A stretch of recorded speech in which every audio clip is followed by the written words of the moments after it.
Mila was 7 years old when the first signs of her unusual gift began to show, though no one around her understood it at the time, not even Mila herself. She was a bright child, full of energy, always running from one end of the schoolyard to the other, climbing trees that her teachers insisted were not meant for climbing, and laughing at jokes only she seemed to understand. To most people, she looked like any other child who preferred the outdoors and freedom. Over books or quiet activities, music was never part of her daily life. At home, there was no piano, no guitar, nothing more musical than the soft radio her mother played in the mornings while making breakfast. To Mila, music was just something in the background, like the sound of birds or passing cars. She never imagined she would one day be surrounded by it. Her teachers were the first to notice something different about her. It started with small moments in class. During a spelling exercise, someone's chair scraped against the floor, making a sharp screech. A few seconds later, Mila imitated the sound perfectly with her voice, causing her classmates to laugh. Another time, a teacher tapped a rhythm on her desk to get the class's attention. Mila repeated it without thinking, matching every beat. One teacher, Miss Halen, began to observe her more closely. Mila had a strange way of picking up patterns, not just in sound but in everything's shapes, movements, even the way people spoke. During reading time, she would whisper parts of the teacher's sentences before the teacher even finished saying them. Not because she was reading ahead, but because she somehow sensed the rhythm of the words at first.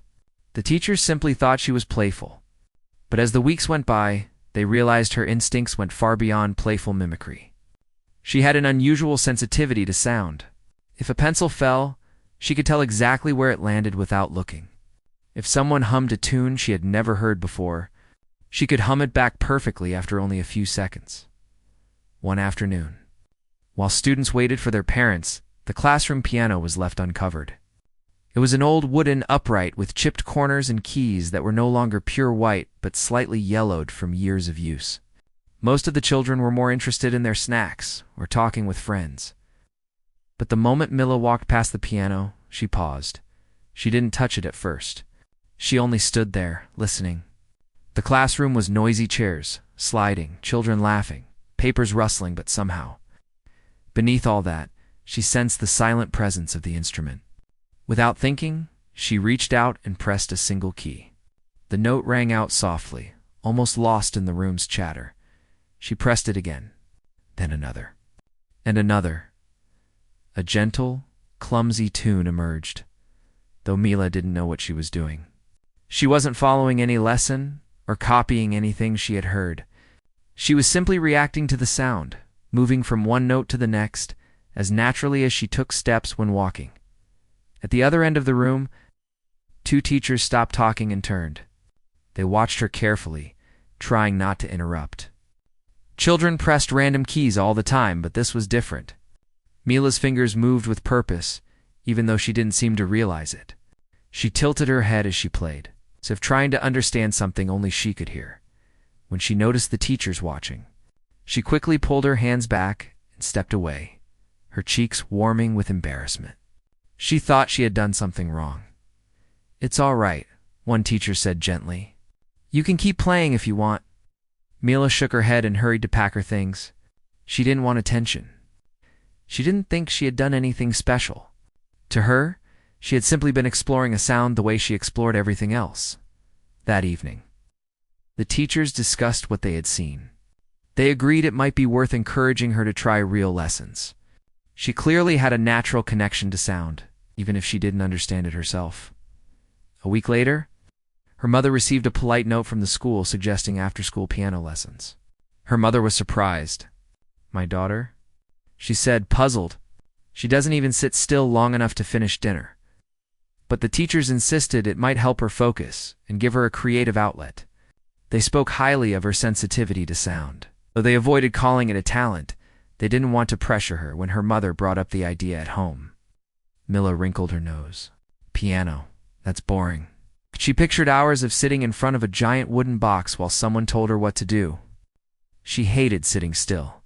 She hated being told to repeat things. And she especially hated anything that felt like homework. But her mother explained that the lessons were only once a week, and that she could stop if she truly disliked it. Reluctantly, Mila agreed. She didn't want to disappoint her teachers or her mother, though deep down she felt it was a mistake. Her first lesson was on a rainy Thursday afternoon. The piano room at school was cold, with a faint smell of old books and varnish. The lights hummed above her, and the walls were covered with posters of musical notes she didn't understand. She sat on the bench with her feet dangling a few inches above the floor. Her instructor, Mr. Linden, was a patient man with kind eyes and a gentle voice. He began by showing her the keys, explaining their names, and demonstrating how to place her fingers properly. Mila tried to listen, but her mind wandered. She looked at the patterns of the keys, noticed the tiny scratches on their surfaces, and wondered how many hands had touched them before hers. When Mr. Linden asked her to press a key, she did. When he asked her to press another, she did. But she felt nothing, no excitement, no spark. It was just another activity she had to get through. By the end of the first lesson, she felt bored and a little annoyed. She told her mother, "I don't think I'm good at this." Her mother smiled. "You don't have to be good right away. Just give it time." So Mila continued, though she still believed piano was not for her. But gradually, something unexpected began to happen. During practice, she found herself remembering sounds without trying. When Mr. Linden played a short tune for her to imitate, she repeated it perfectly on the first try. When he showed her a simple scale, she completed it before he finished explaining. At first, the instructor assumed it was luck, but as the lessons continued, he realized Mila was not just memorizing, she was understanding the music in a way she couldn't explain. Still, Mila showed little interest. She never practiced at home unless her mother reminded her. She didn't think she was special. She believed everyone could hear music the way she did. One day during a lesson, Mr. Linden accidentally dropped his pencil. It bounced on the floor, creating a short, uneven rhythm. Without thinking, Mila repeated the rhythm on the piano keys. Mr. Linden froze. "Do you know what you just did?" he asked. Mila shrugged. "I just copied the sound." He smiled faintly, but said nothing more. He didn't want to overwhelm her, but he knew she had something rare. A few days later, during recess, she lingered near the classroom piano again. She told herself she was just passing by, but her hand reached out before she could stop it. She pressed a few keys softly, listening to the way the notes blended. She repeated a tune she had heard earlier in the hallway, a simple melody someone had been whistling. 2 classmates turned to look at her. "You know how to play?" one asked. Mila shook her head quickly and stepped away. "No, I was just messing around." But inside, she felt a tiny, unfamiliar curiosity. It was the first time she wondered if maybe there was something waiting for her in those keys. Her teachers noticed her lingering and encouraged her gently. They didn't push too hard, but they made sure she understood she had a safe place to explore, despite her reluctance. Despite her belief that piano wasn't meant for her, the moments kept coming, small signs, little sounds, tiny sparks all leading her toward a path she couldn't yet see. And though Mila didn't know it, the people around her were beginning to sense something extraordinary growing quietly inside her, like a seed waiting for the right moment to break through the soil. She remained unaware, simply going through her days, unaware that every note she touched was pulling her closer to a future none of them could have predicted. This was only the beginning. The part of her story where everything seemed ordinary, where she believed she was just another child in a busy school. Yet even in these early days, those who paid attention could see the early shape of something remarkable. She had not yet discovered her gift, but it was there, waiting, soft, patient, and ready to reveal itself when the time was right. The days after Mila's first few lessons felt ordinary to her. But to the people around her, something subtle was beginning to shift. Even though she still said the piano was not very interesting, she started paying attention to sounds more than before. It was as if the instrument had quietly awakened a corner of her mind she never noticed. One morning, she walked into her classroom before most students arrived. The room was quiet, filled only with the soft hum of the heater against the cold weather outside. As she placed her backpack down, she heard a faint echo in the empty space. A single key on the classroom piano had been pressed by someone earlier and had not fully returned to silence. Mila didn't know how she recognized it. She just did. She walked toward the piano without realizing. She pressed the key again, listening deeply, the note stretching gently into the air. She pressed another, then a third, forming a small pattern. The tune she created lasted only a few seconds, but it was smooth and intentional. Just then, her teacher entered the room and paused. She didn't interrupt, only watched as Mila played with a calmness that surprised her. The moment Mila noticed she wasn't alone, she quickly pulled her hand back. "I'm sorry," she said softly, thinking she might get scolded. "You're not doing anything wrong," the teacher said kindly. "You can explore if you like." "I'm not good at it." The teacher smiled gently. "You're better than you think." Those words stayed in Mila's mind longer than she expected. During the following days, she found herself thinking about the piano during small, quiet moments while tying her shoes, while waiting for lunch, while walking home. She didn't understand why. She wasn't excited about the lessons, and she still felt the piano was too complicated. But something about the instrument called to her. Like a whisper in the back of her mind, her piano instructor, Mr. Linden, continued to observe her carefully. Mila often surprised him without meaning to. When he showed her a short piece, most beginners would take weeks to understand it, but Mila could play it almost immediately. Not perfectly, but with a natural flow that didn't match her experience level. One day, he played a simple melody on the piano, a warm and gentle tune meant to help students learn timing. He asked Mila to try. She placed her hands on the keys and copied it instantly, matching his pace, sound, and even the small pause he took in the middle. "How did you know where to pause?" he asked. "I just felt like it should stop there," she said. She said it casually, as though it wasn't unusual. But to Mr. Linden, it was remarkable. Later that evening, he wrote a small note to her teachers. He didn't use the word gift, because he didn't want anyone to pressure her. Instead, he wrote, "She has a strong natural instinct for music. With time, she may show something special." Mila didn't know about the note. She didn't know her teachers had started discussing her quietly during lunch breaks. They weren't sure what to call what they were seeing.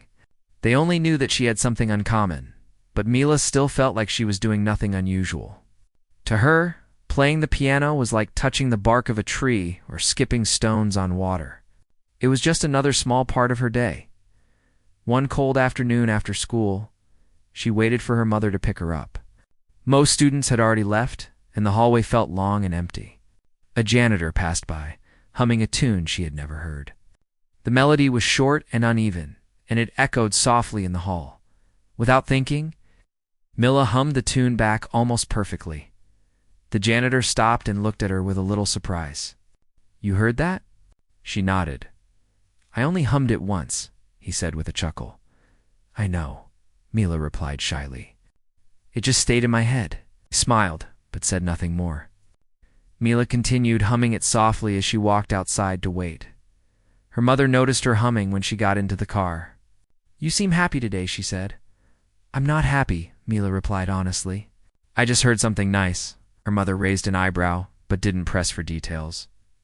The next week, something happened that changed the way everyone at school saw her.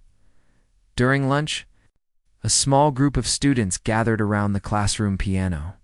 They were just messing around, hitting random keys and laughing at the loud mismatched sounds. When they saw Mila walk past, one of them called out, "Hey, you take lessons, right? Play something." Mila froze. She didn't like being in the spotlight, especially not in front of other kids. "I don't know what to play," she said. "Just anything," another student said. She hesitated. Her hands felt a little shaky, and she didn't want to embarrass herself. But curious eyes surrounded her, waiting. Finally, she took a small breath and sat at the piano. She pressed a few keys gently, almost whispering to the instrument. The first notes were soft and unsure. But then she remembered a tune Mr. Linden had played earlier that week. She repeated it perfectly. The room grew quieter. A few more notes followed, smooth and light, flowing together with a calm confidence she didn't know she had. The usual lunchtime noise faded as the small group listened. When she finished, no one clapped, but not because they didn't like it. They were simply too surprised. "Whoa," one of them said. "I didn't know you could play like that." Mila felt her cheeks warm. "I didn't either," she admitted. That moment traveled quickly from one student to another. By the end of the day, half the school had heard about the quiet girl who played the piano like she had been practicing for years. Mila felt confused by all the attention. She didn't think she deserved it. After school, her teacher approached her gently. "I heard you played for some classmates today." Mila looked down. "Only a little. How did it feel?" The teacher asked. She thought about it for a long moment. "Different," she said quietly. "But not bad." Her teacher smiled softly. "Sometimes the things we don't expect end up being the things we're meant for." Mila didn't respond. She didn't fully understand the meaning of those words yet. Over the next few days, she became more aware of her surroundings. She noticed rhythms in everyday life, the tapping of shoes in the hallway, the clicking of pens during class, the steady dripping of water from a faucet near the restroom. Before, these sounds annoyed her. Now she heard tiny melodies hidden inside them at home. She began tapping on the table sometimes, repeating patterns without thinking. Her mother noticed. "Are you practicing for something?" "No," Mila said honestly. "I'm just listening." Her mother smiled a little, confused but amused. During her next piano lesson, Mr. Linden introduced her to a new piece. It was slightly harder, meant to challenge her memory and timing. Mila listened carefully as he played it once. Then she placed her hands on the keys and tried. Her fingers slipped at first, hitting a wrong note. She frowned. She didn't like making mistakes. But instead of stopping, she pressed the keys again, this time finding the right pattern. She played the full melody without needing a second demonstration. Mr. Linden sat back in his chair, quietly amazed. He didn't praise her too loudly, knowing she didn't like attention. Instead, he simply nodded and said, "Good. Very good." But inside, he felt certain she had something rare. Outside the lesson room, another teacher overheard her playing. She paused outside the doorway and listened. The tune wasn't perfect, but it had a softness, a natural flow that didn't match her limited training. Later, she told another staff member, "She learns faster than any child I've taught. Something special is happening." Meanwhile, Mila continued living her days normally, unaware of how many people were quietly noticing her growth. She still felt unsure about her lessons, but the piano no longer felt like a strange object. It felt familiar, even comforting. One afternoon, while waiting for her mother, she sat at the piano without being asked. She placed her fingers on the keys and played a small tune she made up on the spot. It was simple and short, but gentle and warm. She didn't know she was being watched. Her teacher stood at the doorway, smiling to herself. The tune lasted only a little while, but to anyone who listened, it was clear that Mila wasn't just copying anymore. She was creating. When Mila finished, she closed the piano lid softly. She didn't clap for herself, didn't look proud. She simply walked to the hallway as though she had done something ordinary. But to the teacher, it was the moment everything became clear. Mila had stepped unknowingly into the first spark of her hidden potential, and this was only the beginning. Mila did not understand why everyone at school was suddenly paying more attention to her. She still saw herself as the same girl who preferred running outside, touching tree bark and jumping over puddles just to see the splash, but something was quietly changing around her. Even though she hadn't fully noticed it yet, after her small lunchtime performance, a few students would ask her questions every now and then. "Can you play that tune again? Can you teach me? Do you know other songs?" Mila always felt awkward when they asked. She didn't know how to teach anyone. She didn't even understand how she played anything herself. She only knew how to listen. Her teachers, however, saw something different. They observed her more closely during class, during music time, and even when she thought no one was watching. They noticed how her head turned slightly whenever she heard a new sound, as if her ears were trying to catch a secret hidden inside it. One day, during art class, Mila sat quietly at her table, painting a row of mountains. The classroom was loud, filled with chatter and laughter. A student at the next table dropped a small metal cup of paintbrushes, and the brushes clattered onto the floor in a quick, messy rhythm. Most kids looked down only for a moment before returning to their work. But Mila froze for a brief second. The sound replayed in her mind like a tiny recording. Without thinking, her fingers tapped the same rhythm onto the table. Her teacher, who happened to walk by at that moment, paused when she noticed. "That's an interesting rhythm you made," Mila shrugged. "It just sounded nice." The teacher nodded thoughtfully, but didn't comment further. Still, moments like these were becoming more frequent. At home, Mila's mother noticed changes too. When Mila brushed her teeth, she sometimes tapped her foot in patterns. When she sat on the couch, her fingers drummed on her knees. And when the old radio played in the kitchen, her head tilted slightly, listening more than before. One afternoon, her mother asked, "Do you like piano more now?" Mila hesitated. "I don't know. Do you want to stop?" She thought for a long moment. "No. I think I want to try more." It was the closest she had come to admitting she cared. The next week at school, something unexpected happened. Her instructor, Mr. Linden, decided she was ready for a small challenge. He introduced her to a slightly more complicated piece. Something students her age usually needed months to learn. "This one might take some time," he warned gently. "Don't worry if it feels hard at first." He played the melody slowly for her, letting each note ring clearly. Mila listened with deep focus, absorbing everything: the rhythm, the rise and fall, the soft turns. She didn't write anything down, didn't ask questions. She simply listened. "Your turn," he said. Mila placed her hands on the piano. She began slowly, unsure at first, her fingers stumbling a little. But instead of stopping, she adjusted herself. She remembered the way the melody felt, the way each note connected. Then she played the piece from start to finish, not perfectly, not flawlessly, but correctly. Mr. Linden sat back, stunned. "You learned that already?" Mila shrugged. "I think so." He watched her carefully. Realizing that she wasn't just talented, she was growing at a pace he rarely saw. After the lesson, he wrote another note for her teachers. "Her musical memory is developing extremely fast. She may be ready for something more." Meanwhile, Mila was unaware of all the discussions happening about her. To her, piano was still something she was figuring out. She didn't feel like a prodigy. She didn't even know what that word meant. One quiet morning, her class prepared for an upcoming school recital.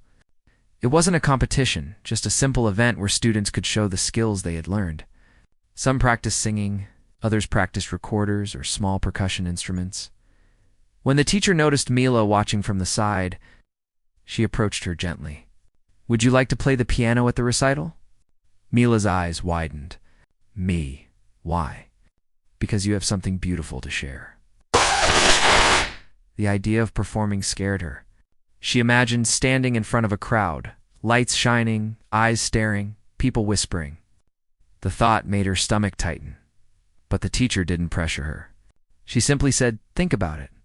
You don't have to decide now." For days, Mila thought about it. She asked herself if she was ready, if she even wanted to be seen.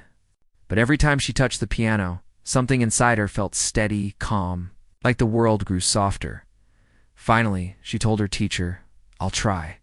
The teacher smiled warmly. "I'm proud of you." Word spread quietly that Mila would be performing. Some students were excited, others curious. Mila tried to ignore the whispers, but she couldn't help feeling nervous. The day of the recital arrived sooner than she expected. The school auditorium filled with parents, teachers, and students. The room buzzed with warm chatter and nervous energy. Backstage, Mila sat on a small stool, her hands resting on her lap. She could hear the muffled sound of the audience outside. Her heart beat fast. One of her teachers knelt beside her. "Remember," she said softly, "you're not here to impress anyone. You're here to share something that belongs to you." Mila nodded slowly. When her turn came, she walked onto the stage with small, careful steps. The piano waited under soft lights, looking bigger than ever. The audience fell quiet. Mila sat at the bench. Her legs felt shaky. She placed her fingers on the keys, but for a moment, nothing happened. Her breath trembled. Then she remembered the tune. Not just the notes, but the feeling behind them, the gentle rise, the soft touch, the calmness it carried. She began to play. The melody flowed through the auditorium, warm and light, wrapping around the listeners like a quiet breeze. Her fingers moved with natural grace, each note connecting to the next with simple beauty. She didn't rush. She didn't hesitate. She just played. The room stayed silent the whole time. When she reached the final note, she let it ring softly, like the end of a gentle thought. She lifted her hands and sat still for a moment. Then the audience erupted into soft applause. Not loud, not overwhelming, but sincere. Warm. Mila's heart swelled. She didn't smile, but something inside her felt full. She stood and gave a small bow before hurrying off the stage. Behind the curtain, she exhaled deeply, believed it was over, but also proud she had done it. A few minutes later, her teacher found her. "That was beautiful," she said. "I thought I would mess up," Mila admitted. "You didn't," the teacher said gently. "You shared something real. That's what matters." Word of her performance spread quickly around the school. Some said it was the highlight of the recital. Others said they never expected something so smooth from someone so young. But what mattered most was that Mila felt something change within herself. She didn't fully understand it, but she felt closer to the music. Like it was a quiet friend she had finally learned to trust. After the recital, more small changes appeared. During her lessons, Mila began asking questions, not many, but enough to show she was thinking more deeply. Why does this part sound sad? Why does this part feel fast? What happens if I play this softer? Mr. Linden was delighted. He loved seeing her curiosity grow. Those questions, he told her, are what make you a musician. One evening, as she walked home with her mother, the sky, a pale shade of orange, Mila said quietly, "I think I like piano now." Her mother smiled warmly. "I'm glad. It feels like the sounds are talking to me," Mila continued, "and I just follow them." Her mother squeezed her hand gently. "Maybe that's your gift." Mila didn't reply. She didn't yet believe she had a gift. She only knew that music felt natural, like breathing. But the teachers at school were beginning to discuss bigger possibilities. Some wondered if she should enter a small competition. Others thought she should meet a music professor from a nearby college. They were careful not to overwhelm her, but they understood that something rare was growing. Meanwhile, continued her quiet routine school lessons, small moments with the piano. She still didn't think she was special. She still believed anyone could do what she did if they listened the right way. One day, while she practiced alone in the classroom, a visiting guest walked by. He was a music professor, invited to observe the school's arts program. When he heard the pure, natural flow of Mila's playing, he stopped in the hallway. "That's not ordinary," he whispered to himself. He watched from afar as Mila played a simple tune, improvising tiny changes, slight shifts in rhythm, gentle touches that made the melody her own. When she finished, he whispered softly, "She has something rare." And this moment marked the start of something bigger, something that would soon change Mila's entire life. She had no idea that her small performance had caught the attention of someone who understood the depth of her growing talent, and soon, the quiet beginnings of her gift would grow louder, brighter, and more impossible to ignore. He sat on the edge of the old practice room stool, trying to calm the rush of his heartbeat. The room felt too quiet, too still, as if even the air was waiting for him to begin. Outside the small window, the sky was fading into the soft colors of late afternoon, and he could hear distant voices of students walking through the hallway. But inside, it was just him, the piano, and the weight of everything he had been working toward. He placed his hands lightly on the keys, letting his fingers rest there for a moment. They felt different, now stronger, more confident, almost as if they had found their own voice after years of pushing and shaping. He closed his eyes, breathed in slowly, and tried to remember why he was here. It wasn't for approval or to meet someone else's expectations. Not anymore. It was because music had become part of him, something that felt more honest than words. When he finally played the first notes, the sound filled the room with a warm softness. It was simple at first, almost hesitant, but it carried something real, something he couldn't explain yet. He didn't rush. He let each note settle before moving on, letting the emotions behind them surface naturally. All the doubt, the pressure, the fear of not being enough slowly faded as the music grew. He played through passages that once felt impossible, now flowing like his hands already knew the path. He didn't think about mistakes. He didn't think about perfection. He focused only on the feeling, how the melody stretched and folded around him, how the harmony warmed the quiet air, how the rhythm breathed like it had a life of its own. As he continued, a soft knock came at the door, but he kept playing. He didn't know who was there or what they wanted, but he didn't stop because stopping felt like breaking a fragile thread he had just managed to connect. The person didn't knock again. Instead, the door opened very slowly. Footsteps moved quietly inside. He could sense someone standing behind him, listening, but he didn't turn. The music had taken over too deeply. He felt something in the melody shift, almost like it responded to the presence beside him. He didn't know how long he played, but when the last note finally faded, he stayed still for a moment, letting the silence settle back into the room. When he lifted his hands from the piano, he looked over his shoulder. His teacher was standing there, not saying anything, not moving, just watching him with a look he had never seen before. Not the strict look of correction, not the encouraging smile they used when they wanted him to keep trying. This expression was different, soft, almost stunned. His teacher walked closer, pulling a chair from the corner and sitting beside him. "Play it again," they said quietly, as if afraid a louder voice might interrupt the moment. He hesitated. No one had ever asked him like that before. Not as an instruction, not as a test, but as something genuine. So he nodded and placed his hands back on the keys. The second time felt even more natural. He wasn't trying to impress anyone. He wasn't trying to analyze every sound. He was just letting himself feel the music again, letting it speak for him in ways he never could. When he finished, his teacher rested their elbows on their knees, leaning forward as if trying to make sense of what they had just heard. "Do you know what you just played?" they asked. He shook his head. "I was just playing what I felt. It wasn't something you practiced." "No, it just came out." He felt nervous suddenly, unsure if he had done something wrong. Was it okay? His teacher didn't answer right away. They looked at the piano, then at him, then back at the keys. It was more than okay. They paused, searching for the right word. It was honest. And beautiful in a way you can't teach. Felt his chest tighten slightly, not with fear, but with something like relief.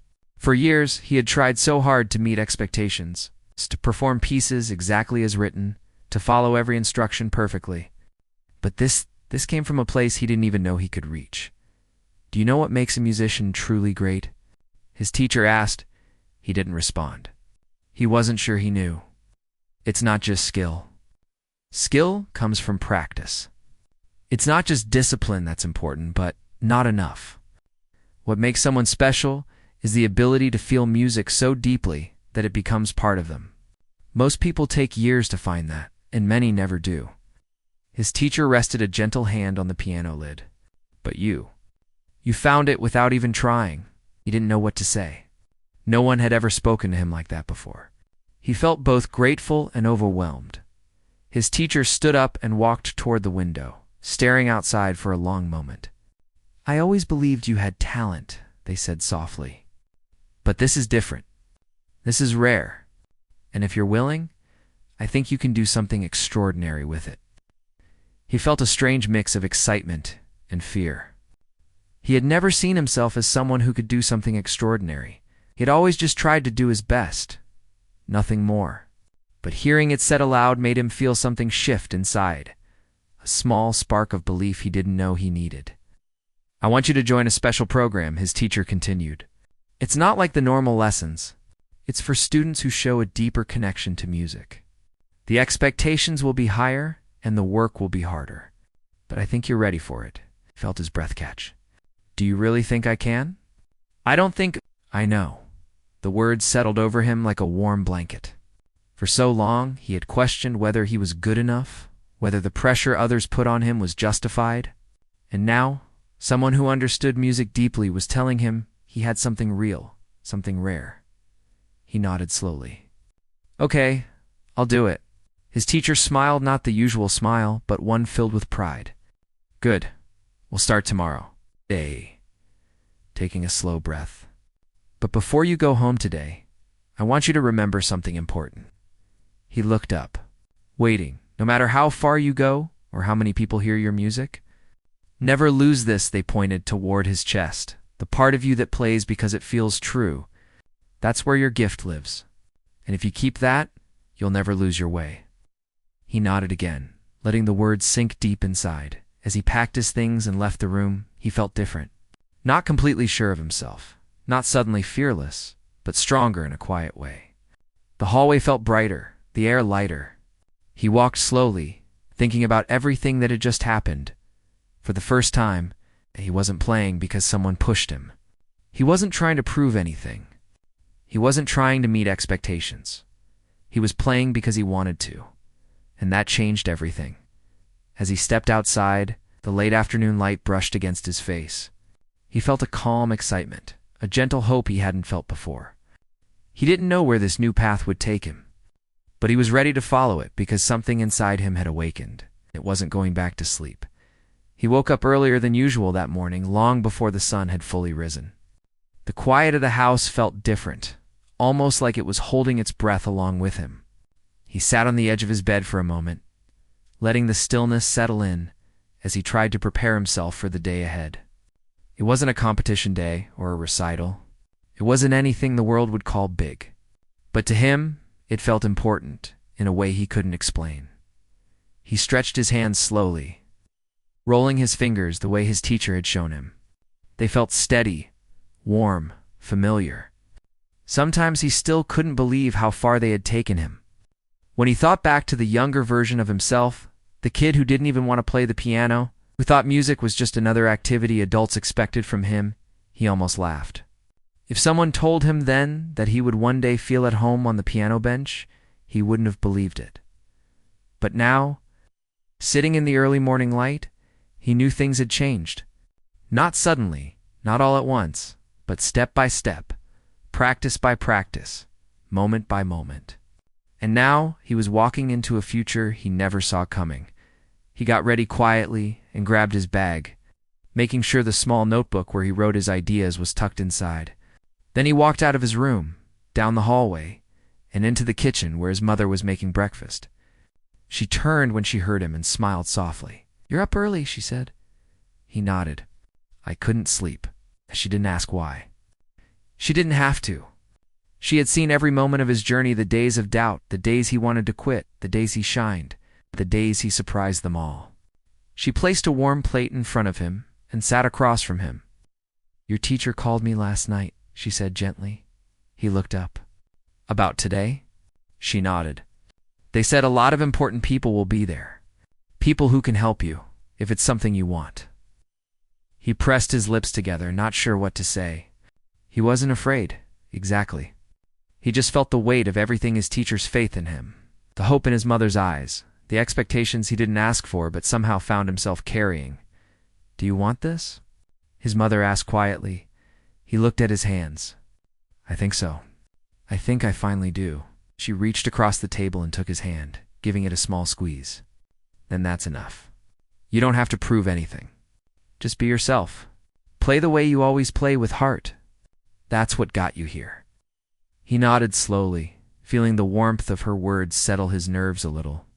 After breakfast, they left the house together. The morning air was cool and crisp, the sky still painted with early shades of blue and gold. As they walked toward the car, he felt a quiet excitement building, soft but real. The event was held in a large hall he had never visited before. When he walked inside, the soft hum of conversations filled the space.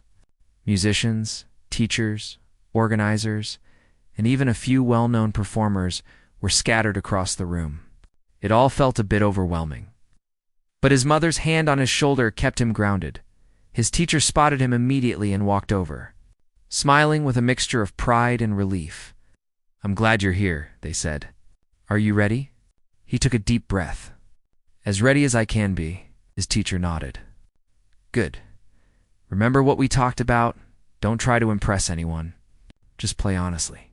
He followed them backstage, where the piano waited under a soft glow of stage lights. It was bigger and grander than any piano he had played before, but something about it felt welcoming, almost like it understood why he was there. He sat on the bench, closed his eyes, and took a slow breath. The room behind him fell silent. Even though he couldn't see the audience, he could feel their presence. The quiet anticipation hovering in the air. When he placed his fingers on the keys, everything else faded. The pressure, the noise, the expectations, all gone. He started to play. The music rose gently at first, like a soft conversation. He let the melody move the way it wanted, not forcing it, not rushing it. Soon the hall filled with warm, glowing sound notes that carried pieces of his heart. Pieces of every struggle he had overcome. Pieces of every quiet moment of doubt he had slowly learned to silence. He played the way he had practiced for years, but also the way he had never practiced at all, free. Honest. Alive. The middle section unfolded like a memory, a familiar, yet new. He thought about the first time he touched a piano. The first moment a melody came to him on its own. The moment his teacher told him he had something rare. He thought about every person who believed in him, even when he didn't believe in himself. The room stayed completely still. Not a single cough, not a rustle, not a whisper. People were listening. Really listening when he reached the final notes. He let them stretch into the silence, soft and lingering. Like a quiet goodbye to the journey he had taken to get here, and then it ended. For a moment, there was nothing. Just the fading echo of the last note and the sound of his own breathing. Then the applause began slow at first, then fuller, rising until it filled the entire hall. He felt something loosen inside his chest, something warm and light. He didn't smile widely, but a small, honest smile touched his face. His teacher walked on stage and placed a hand on his shoulder. "You did it," they whispered, but he shook his head gently. "We did it." Because he knew he wouldn't be here without the people who pushed him, believed in him, and helped him find the part of himself he hadn't known existed. After the performance, several people approached him, directors, musicians, teachers from other programs. They spoke kindly, asked questions, and offered opportunities. But what meant the most to him wasn't their praise.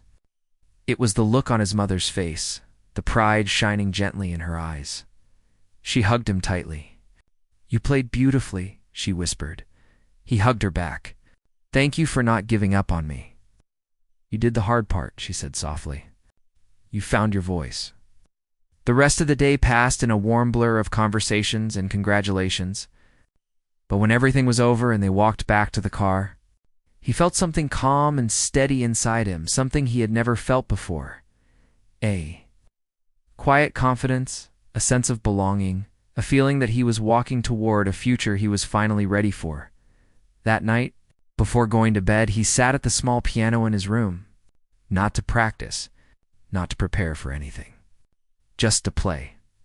He let his fingers wander gently over the keys, creating a soft melody that wrapped around him like a warm blanket. He closed his eyes and let the music flow, simple and honest. For the first time, it felt like he understood something his teacher once told him, that true music isn't about perfection or skill alone.